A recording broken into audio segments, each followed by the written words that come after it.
Guatemala বে কারাগারে দীর্ঘ ১৮ বছর জেল খাটার পর দেশে ফিরেছেন মালয়েশিয়ার দুই নাগরিক। ২০০২ সালে ইন্দোনেশিয়ার বালি দ্বীপে ভয়াবহ বোমা হামলার পর তাদেরকে গ্রেফতার করা হয়। ওই হামলায় কমপক্ষে ২০০ মানুষ নিহত হয়েছেন।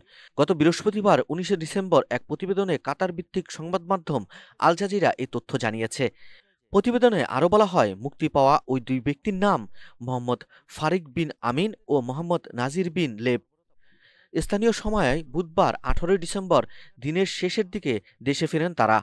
মালয়েশিয়ার আইজিপি রাজারুদ্দিন হোসেন বলেছেন, এ সময় তারা ভালো ও সুস্থ ছিলেন। পরিবারে ফিরতে পেরে সন্তুষ্ট ছিলেন তারা।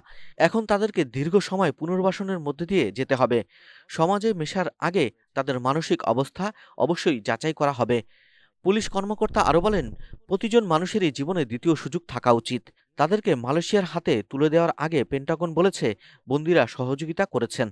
মূলত তারা বালি বোমা হামলার মূল হোতার সম্পর্কে সাক্ষ্য দিয়েছেন। ওই হামলার মূল হোতা হলেন এনসেব নুরজামান। তিনি হাম্বালি নামেও পরিচিত। নিউজ ৮।